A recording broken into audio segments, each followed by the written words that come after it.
Hey,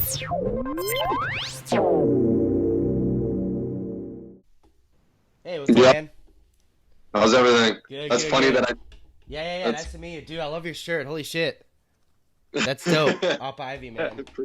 Appreciate it, man. Funny story about that. I was in that band like Rancid, of course, and all those bands, and there's one of the first shows we played. I was like, what, 14, 15, and we we played. It was some like cafe venue situation place in Houston, some like small place, but there would always be like punk shows there, and it'll be like Right, free to right. get in and stuff. And it was like we agreed with all the local punk bands in the area, Houston.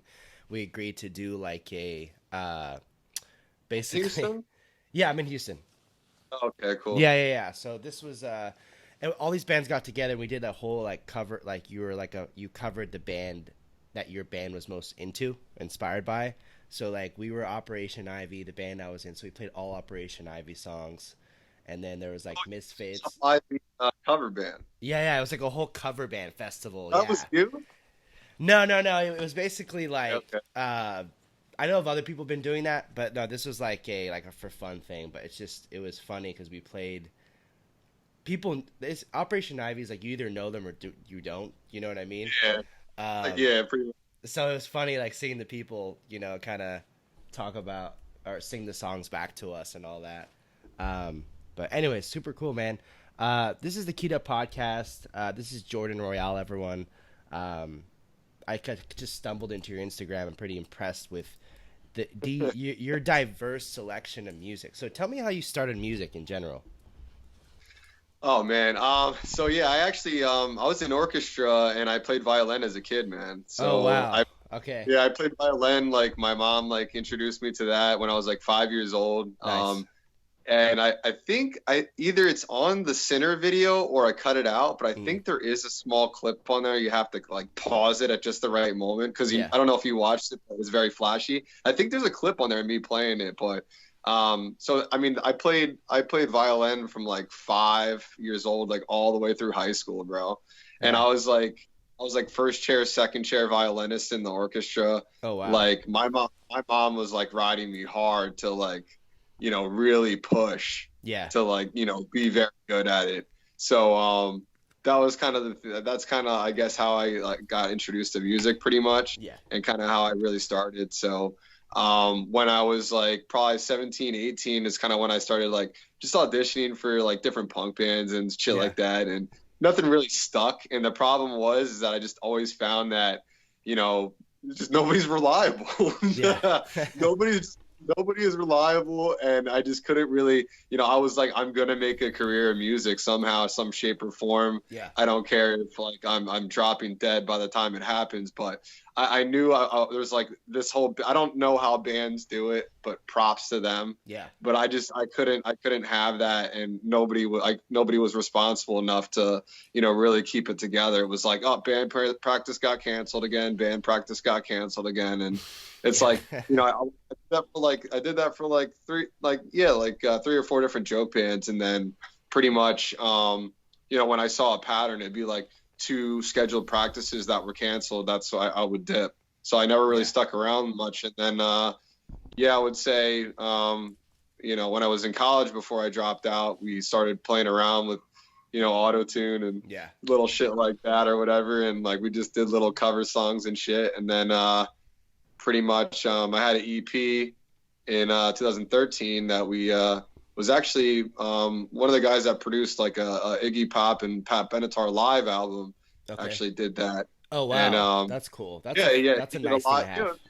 It was neat. At the time I was like, yeah, I got this guy that did that. Yeah. But, yeah, and then I guess 2014 was when I really like I dropped my mixtape, and that's when I was like, I'm gonna be a rapper. You know what I Yeah. mean? Like it's gonna happen. So yeah. That's cool, man. Because you have when you listen to like if you just scroll down, like I have Apple Music, so it just does a drop down list of your songs. I think it does it by date. Yeah. So I was just listening to a bunch of songs. Of course, I listened to Sinner, which is really good. It's very. I can tell like the influences you have. When I listen to throughout your catalog, because you kind of have everything anyone would need in hip hop. Like you have kind of like the punk hip hop situation. I mean, like industrial sounds and stuff. And yeah, you do have that like that hip hop someone who's 16 who likes to listen to like kind of like a trap hip hop situation. So what's your influences? I already know some of them already, obviously, yeah. but So like, yeah, so I'm really inspired by by like 90s, early 2000s punk as far as yeah, punk goes.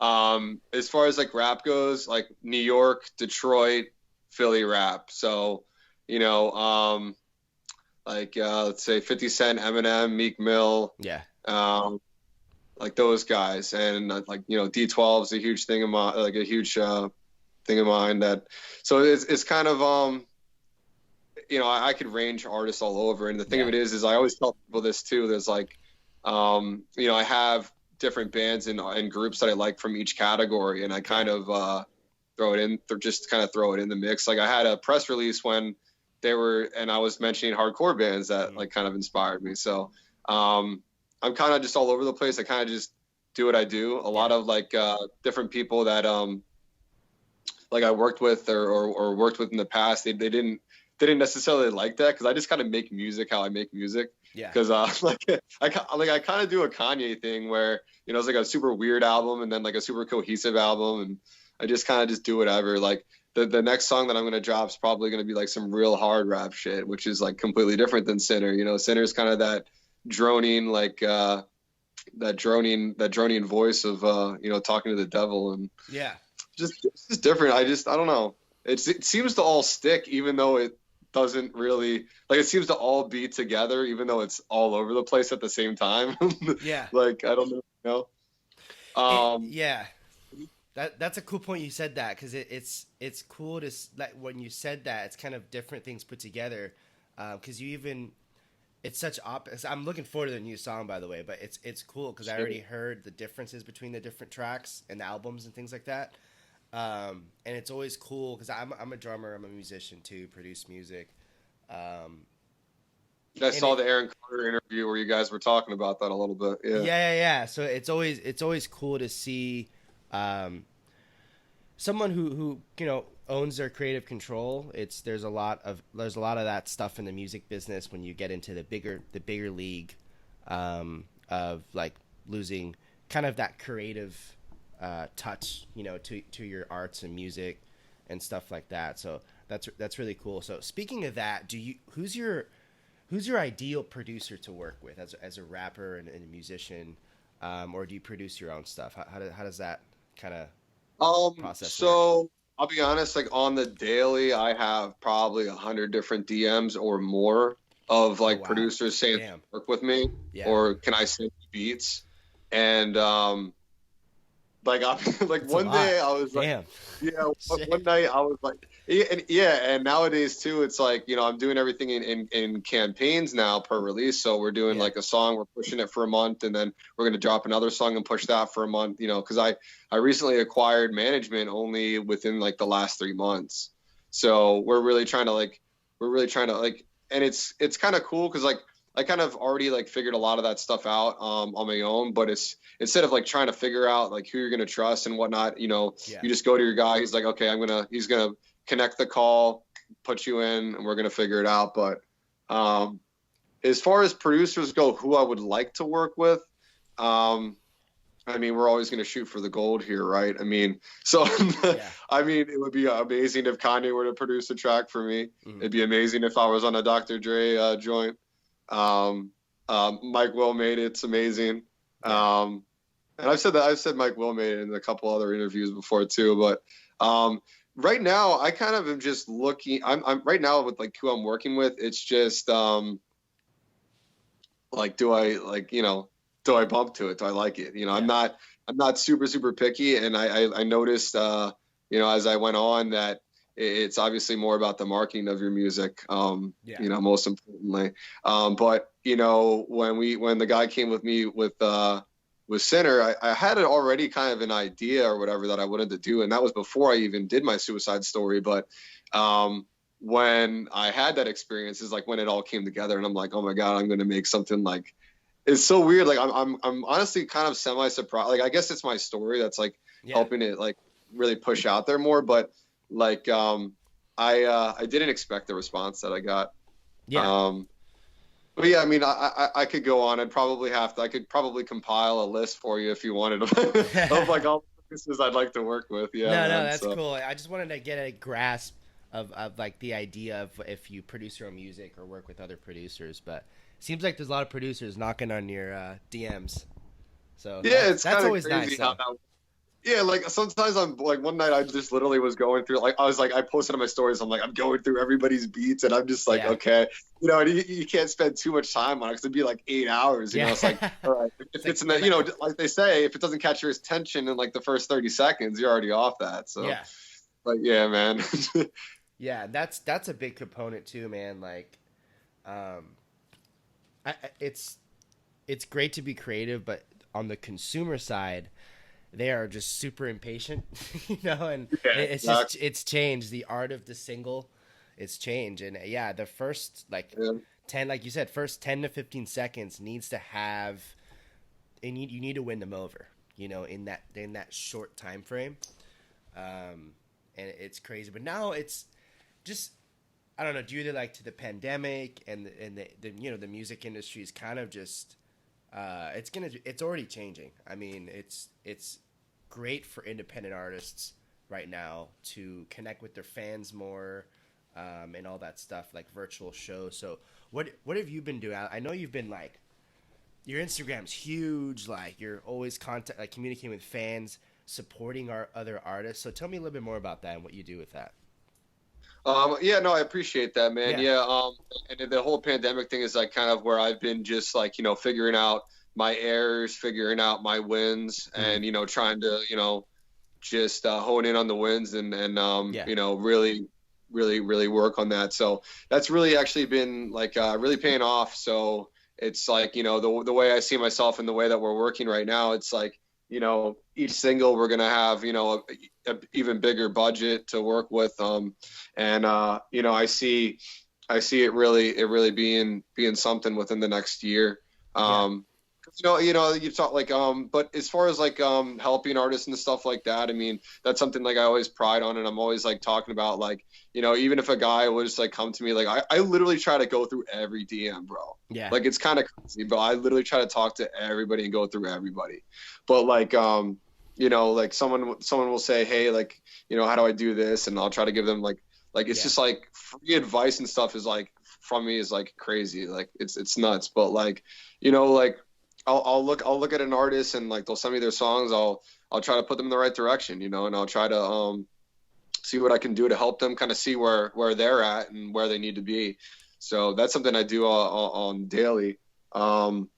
But yeah, sometimes I guess it's funny that you say that because it's like when like I look at like all the people who are like really all in my DMs, all the people who are like really like engaging with my content, like all Yeah. the people who are like really like watching my video and like bro, like I watched my YouTube video for Sinner, right? It Hmm. only has 13,000 views, but there's like there's like over three, I think there's like 300 comments on it. And Yeah. I've seen some videos that are like a million, and I'm like 150 comments. Like, are you Yes. faking your?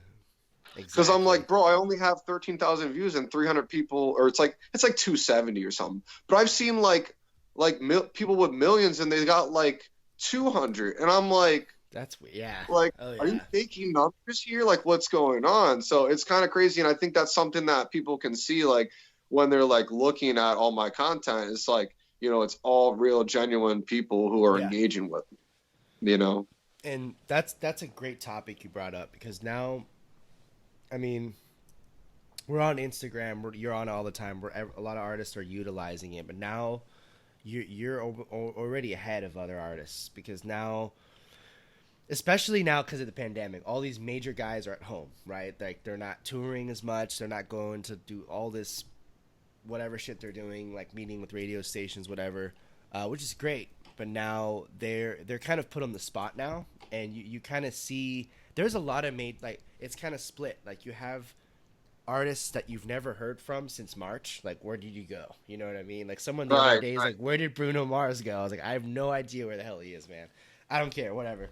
But Well, the weekend dropped an album right before right as the pandemic was happening, like right yeah, in March, I believe. And then, yeah, they had to reschedule his tour twice. It was yeah. like two or three times they rescheduled it. It was for like June, then they pushed it to August, and now they pushed it now till next summer. I'm Next, like, this is like making yeah, it's really changing the way we live right now, bro. yeah, yeah. It is, and it's great what you're doing. Like just hustling a lot because you see those other guys that are like not doing anything. It's like, dude, like take it. I know it's hard though. I know it's hard. I can't judge what others are going through. Maybe it's something else. They just it could be like a mental thing too. Like they're touring all the time. Sometimes they go out on the road to like get away from home and have some space, this and that. Now they're all trapped in a certain Yeah. area. But anyways, going back to social media, it's interesting because it's now it's always great seeing artists, like going on Instagram Live, doing things for fans. Speaking of Aaron Carter, he's doing the thing right now where he, whenever a fan buys a shirt, he does a handwritten note on a calligraphy pen. Closes the I actually letter. saw that because Yeah, when yeah, it's I pretty went cool. to your page and then I clicked on his and then just peeped through his stories real quick and I Yeah, saw that and I was like, that's pretty cool. Yeah, for sure. just those small ideas. And anyone can go to Hobby Lobby or anything and get a couple of those stuff, a couple of those notes, pens, whatever, and do it. But it's just like the thought and that connection between the fan and the artist. For Yeah, the we're gonna artist, actually do like a little giveaway thing, like cool. for Sam, I think probably in the next week or so, but just Yeah, let us nothing know. crazy. Just gonna give like away like an Amazon card or something like Yeah, that. So, you know, yeah, it's cool to see artists getting creative like that. It's almost like their own retail store brand, and it's cool to see that. And a lot of giveaways if you just yeah, right. browse for a while on Instagram. Yeah. There's someone I found the other day. I don't remember what her name is. She has like 300,000 followers or something. I'll send it over to you. But literally every I don't know where she got it, but she always takes pictures of like any music production equipment you can think of is like behind her in this photo. She's like, I'm doing a giveaway this week. This Ableton keyboard, this and that. And it's crazy amount of comments, crazy amount of likes. I was just curious, like, how did you do that? Um, it's it, it's Yeah, wild. that's some Yeah, it must. I don't know if she did a deal maybe with some of these music instrument companies or things like that, but I've never seen such I a thing. always wonder that too because Yeah, sometimes, like for example, like you give away, even if she did buy it herself, if she knows that she's gonna somehow turn it, I don't know what that piece of equipment costs, but if she knows if I'm gonna somehow promote this as a giveaway and I get all these other followers, we could turn those people into sales and yeah, then bring 6,000 in. I don't know what her analytics, what her data look like. We yeah, don't know these things. Just like from the outside looking in, it's just like it looks a little nuts. Like, why yeah, would you do that? yeah, You yeah. know, For sure. like I would just keep that for myself. Like, why would you do that? I give that to a Yeah, family member. I Like, what are you know, doing? man. Dude, it was like if you stacked the stuff behind me, it would fill the wall. Like that's how much stuff she That's had. yeah. It That's was that is a it little was nuts. it was That's really wild. excessive. Yeah, I don't know what's That's going really on. excessive. Yeah. So moving on, I got a cool question. I was been asking this to other people I've been interviewing. So what's the kind of, I guess, craziest, wildest show experience you've had? Craziest, wildest show experience I had. Yeah, so a few years ago I actually opened up for Twisted. Okay, Yeah, nice. and so I mean the show was live. It was live, but like I don't know. It's just kind of crazy because the show was so live. Everybody was like, it's just like merch was just like flying off the booth, Nice. and Yeah. yeah, and Always a good it's just feeling. like it's kind of like I guess I don't even know if I want to go down this road because it's like kind of like a funny like female story, but like there was like I was like at the merch booth or whatever, and there was like this like chick twerking like up a little bit, and my friend's like, "Yo, I think she's like trying to get your attention because she's like looking at it like looking at me or whatever," Yeah. and I'm like, "All right, like cool, let me talk to her or whatever," and like I ended up seeing her for a couple times, but uh bottom line, You I had won't to go twerk there. her. I won't go there. But I found out later that she was married. Oh no. Yeah, yeah, yeah, yeah. It, Yeah, it, it so happens. Yeah, that tour life, it happens. So that's kind of crazy, you know. Some females are not gonna vocalize that, and you find out when it's too late. So Yeah. there's that. But I went skydiving for my first time with her, so that was pretty cool. That's cool. Yeah. Um, That's a cool so thing. anyways, that all happened just because of a crazy show, and I guess that's kind of a crazy live show experience. Yeah, I love it. Yeah, No? I had a similar one, man. It was this way back 2012. It was my first tour. I was a drummer for a hip hop artist, and we were opening for Imagine Dragons. Mhm. And it was a huge tour. It's right when they I got got another one signed. I just thought of too. I can tell you by Tell the me. way too. Yeah. Oh shit, Uh, my fault. But no, so I opened up for Obi Trice, okay. and I opened up for Obi Trice, and it was like a smaller venue, but like he was tight. Like I was fucking excited as hell. Like Yeah. I'm opening up for Obi Trice. As I told you, you know, D12 Eminem thing, like that was my thing. So I Yeah, that's know sick. very much who Obi Trice was, and I was very excited to open up for him. So it was kind of cool because like you That's know I awesome. didn't really they actually like they gave me like the full treatment. You know, like I was Yeah. able to like they gave me the full treatment, and so I was basically kicking it with Obi, and That's you know crazy. someone asked what like his I guess like the venue or his talent manager or something was like, is it okay like if Jordan's here? And he's Yeah. like, yeah, man, we've been like cooling it all night. So we took a picture, and I had that hung on my wall and everything like that. Damn. But recently moved to LA like 4 months ago, so I don't really have much of anything except my, you know, microphone and the things I could fit in my car, and drove Yeah. across the country. So Nice. Yeah. So you moved. So you're in LA now. yeah, Gotcha. yeah. Gotcha. Yeah. Cool. That's a cool experience. No, it's similar. It was a very similar situation. This story I had. It was like I don't know where we were. We're in Indianapolis or Said something it like was that. Imagine Dragons. Yeah. So it was a tour. We were supporting them on a. Yeah. It was a huge tour, man. It was That's amazing. 5,000, 6,000. I mean, sold out every show. That's amazing, man. And Congrats to then you. yeah, it That's was an cool. It was like the nobody can first. take away from you. Yeah. Yeah, it was great. And then AWOL Nation was the other band. So it was AWOL Oh Nation, yeah. Imagine Dragons, and then us, Zeely. He was a hip hop Correct me if artist. I'm wrong. Is AWOL Nation they're signed to Red Bull Records, right? Yes, they were. So I think now they went to another person, but they literally started with Red Bull Records. I remember when Red Bull Records first came out. I was like, let me apply really Dude, quick. I know, man. And the thing is, like, they, I know a little bit an inside of that because they're not really around anymore, so it's fine. We can talk about it. Oh But shit. yeah, they're like they're still doing stuff, but like mainly sponsorship stuff, like Monster Energy kind of thing. What they're doing now, I but got you. Yeah. yeah, dude, like Red Bull had so much, they have so much money. Like for, of course, they sell 8 billion cans a year and things like that. I just noticed Oh, after wait, they, hold up.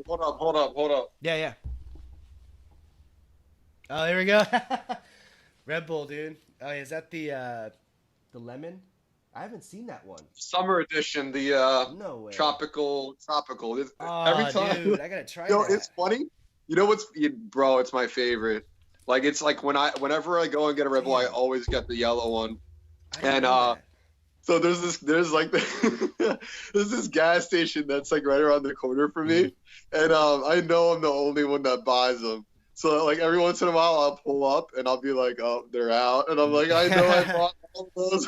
That's crazy. Like the gas station, they know me as like the Red Bull guy. Like they have to. Oh man, Not the that's guy crazy. with tattoos, not the guy, you know, they know me probably as the Red Bull. Like this one guy, the guy that works behind the counter, every time I come in, he was like, oh boy, here we go. Here's the Red Bull guy. It's like calling the Red Bull inventory guy, you know, to get more Yeah. Red Bull.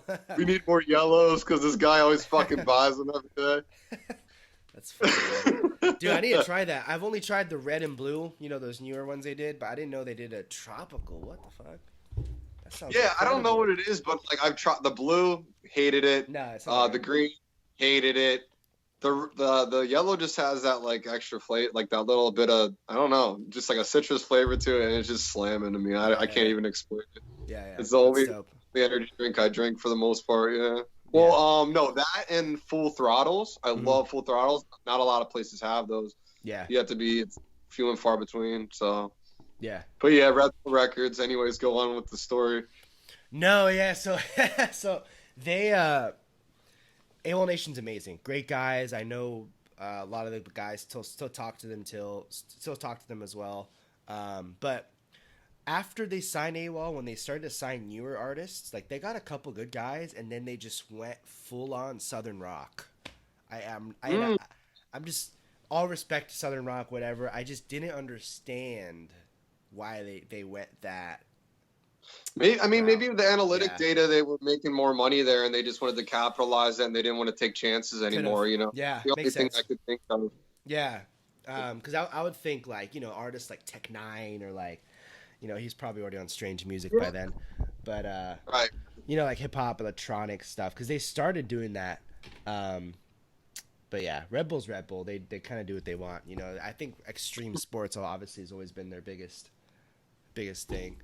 Um, Oh yeah, yeah, yeah, that too. Well, Monster. What is? Yeah, no, no, it is Red Bull. You're right. That does that. Yeah, yeah, that is Red Bull. That does the motocross and the shit like that. The yeah, X yeah. game, like X I shit. think Monster too. Yeah, and then Monster stepped into music as well because they were Well, first Monster doing. does they do the Monster Mayhem Fest, which is like all Yeah, metal bands like Slipknot and Megadeth, and those cats will come out and do those shows. yeah, that's cool, man. Tell us about. Are you working on any new music or anything like that? New stuff? Yeah, so I actually have like a few songs in the vault right now. Cool. That we're just kind of waiting till once we're done with Center, we're gonna start pushing the next one and things like that. I can making a song, I can do it, I can record it and mix it in a day, Yeah. and then just send it off to a mastering guy who's gonna take care of it for me. It's just the whole process of getting it the attention that it rightfully deserves. Yeah. So yeah, like I got plenty of stuff in the vault, man. Like I was actually supposed to work with well, going on producers. There was this guy who was like a producer engineer for like Future, Chris Brown, all this stuff, and he had like an upcoming artist he wanted me to hop on, and I was like, yeah, sure. And then I guess they didn't take the project, so I had this like fire ass beat that's Yeah. like he's like, just keep it, and I'm like, all right, cool. So Nice. I think when I start working on that too, I got the choruses on that. Just got to lay some verses down, and yeah, man. It for me, it's you know, I guess I don't know. I guess I stopped overthinking it as much Yeah. as I was earlier on when it comes to making the records. Yeah. And like I said, I just make them how I want to make them and make sure they're mixed well. And I do take some time though, and it obviously was like riding a bicycle, and Yeah. I'll know before I even write it down that like that line is whack. Like don't rhyme, rhyme with chime and a lime and we're running out of time. Like, come on, bro. So Yeah. Yeah. I kind of figured out like, what works and what doesn't before I even write it down for the most part. Yeah.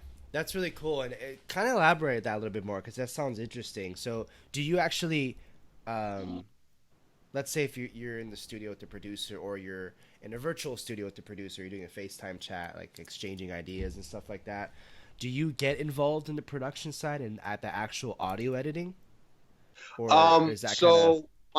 So my last engineer when I was in Jersey, and I was working with him for wow, like 6 years, Yeah. man. And I stepped away and I came to LA, and but when it came to him, when we would do the production wise together, I would always have, you know, all different ideas, and I would just always constantly listen to it and add this and add that and add this and add that.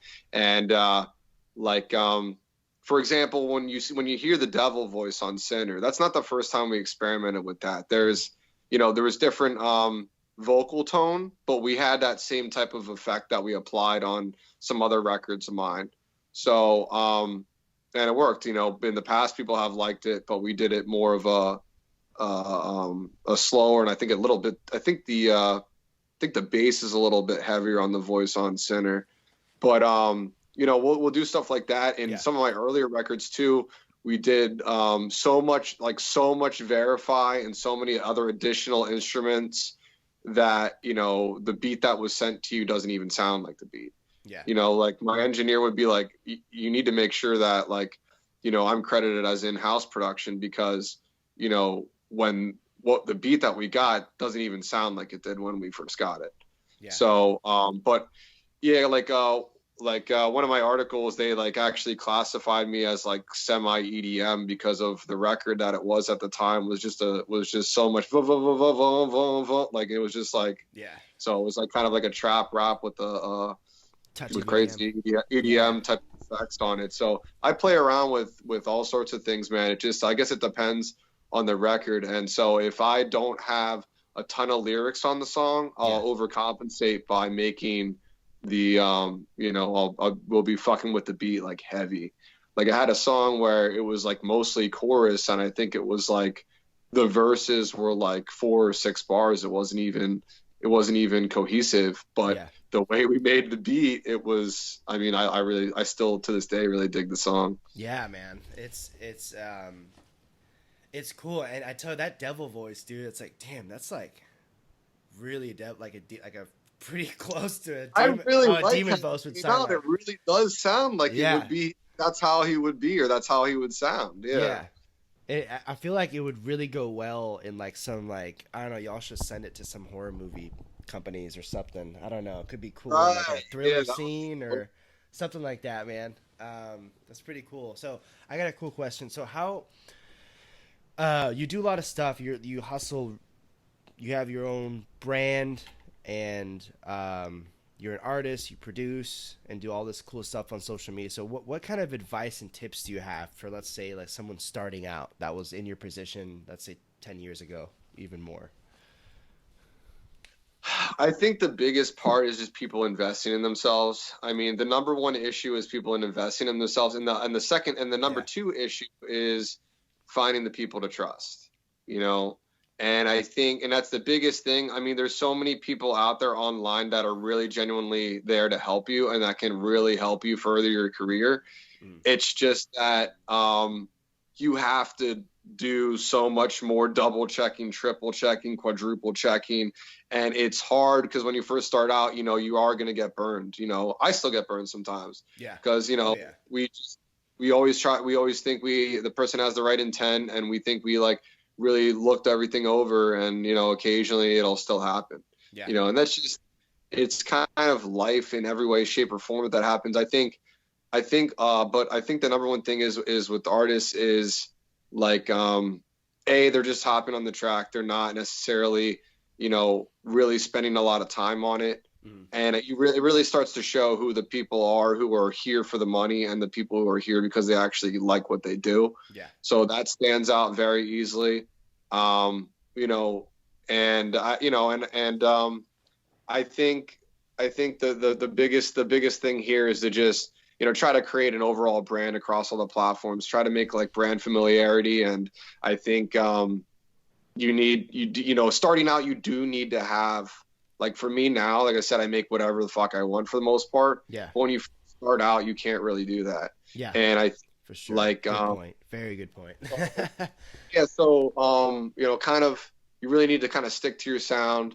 You really need to, try a few things and see what works. And I think, like I said, the brand really needs to kind of be across the board, as far as like, so someone like knows who you are. And also, like, I see so many people with like songs on Spotify or something like that, where it has that little like less than 1,000. Like, how easy it is to run like a little Facebook ad and like just get, like, if you're just starting out, to just get that right over that 1,000 mark, so at least looks decent on your page. Yeah. And like a lot of these artists too, they have this mindset of like, well, I'm highest in the streets and my friends bumped me. I'm just like, it doesn't work like that, Yeah, it's not like that. It's not 92 anymore. Yeah. it's just that, and it's sometimes hard to, when you want to help somebody, but Yeah. at some point, sometimes you can't, because they can't help themselves.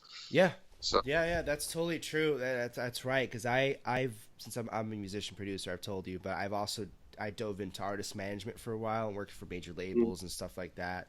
it's And still on the bio. Yeah, that's really yeah, cool. so I got both sides of the pond, and I after managing artists, I started to realize a lot about. It just helped me learn. It helps you learn. Absolutely. Just like anything in the music industry, like if you're a producer, you're gonna have to go through some obstacles to get there, and you're gonna learn throughout that journey. So some good points. Well, man, I appreciate talking to you, dude. everyone go check out Jordan Royale. We'll put a link on our pages and all that. Go check out his latest single, Sinner, and then all the other new music you're gonna release, man. Appreciate having you today, man. Hey, man, it was really, really cool. I appreciate you too. I'll talk to you soon. Yeah, we'll talk soon. All right, bro. Take care. All right, See ya. man, later.